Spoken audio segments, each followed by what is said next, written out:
বারবার এই সুযোগটা পাবো না, এই সুযোগে এই কয়টা কথা বলে নিলাম। আরেকটা জিনিস আমি বলি, সেটা হচ্ছে আমরা আমাদের জীবনটা খুবই ক্ষণস্থায়ী। আমরা আমাদের জীবনে কতটুকু সফল হয়েছি বা হইনি সেটি পরিমাপ করার অনেক হয়তো পন্থা আছে, কিন্তু আমার কাছে একটি পন্থা খুব পছন্দনীয়। সেটি হচ্ছে, আমি শহীদ রাষ্ট্রপতি জিয়া রহমানের জানাজায় অংশগ্রহণ করার সুযোগ হয়নি। আমি খুব ছোট ছিলাম, হয়তো একদম বাচ্চাই ছিলাম, 2-1 বছর রকম হবে। কিন্তু আমার সৌভাগ্য যে আমি আমাদের মরহুম দেশনেত্রী বেগম খালেদা জিয়া জানাজায় শরীক হওয়ার সুযোগ হয়েছিল। আমি বিশ্বাস করি এই যে জানাজা, এইটাই এই মহিয়সী নারীর সারা জীবনের কর্মজীবনের সাফল্য।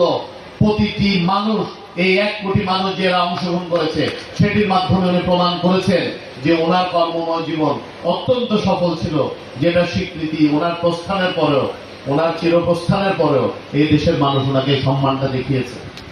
আমি শেষ করার আগে শ্রদ্ধা করে স্মরণ করতে চাই মহান স্বাধীনতা যুদ্ধের সকল শহীদদের, বীরাঙ্গনাদের, যারা যুদ্ধাহত মুক্তিযোদ্ধা আছেন ওনাদের, আমাদের যারা মুক্তিযোদ্ধাগণ বেঁচে আছেন ওনাদেরকে সশস্ত্র সালাম জানাই।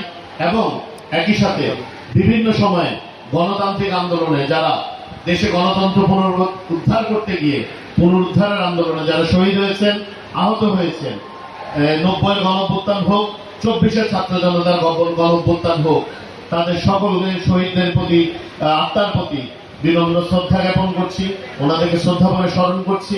এবং একই সাথে যারা আহত আছেন, অবশ্যই আমাদের দায়িত্ব ওনাদের যাতে জীবনযাত্রা পুরোপুরি সুস্থ না হলেও ওনারা যেন ওনাদের জীবিকাটা নির্বাহ করতে পারেন।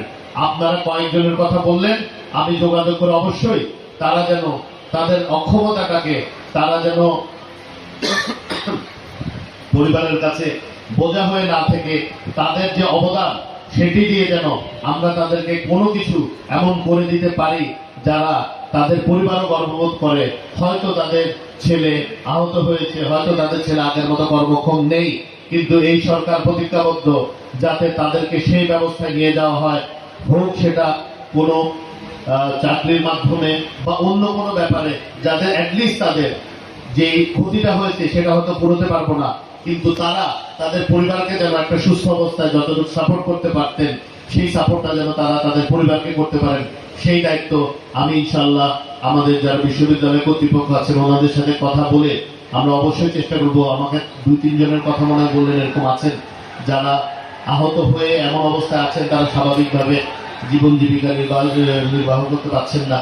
তো আমরা তাদের ব্যাপারেও কিছু সাহায্য, আমি ঠিক বলবো না, আমরা তাদের পাশে দাঁড়াতে চাই এবং তাদেরকে যতটুকু সম্ভব এই অবস্থায় যতটুকু স্বয়ংসম্পূর্ণ করা যায় সেই প্রচেষ্টা আমাদের থাকবে। আমি আবার অনুরোধ করছি, যারা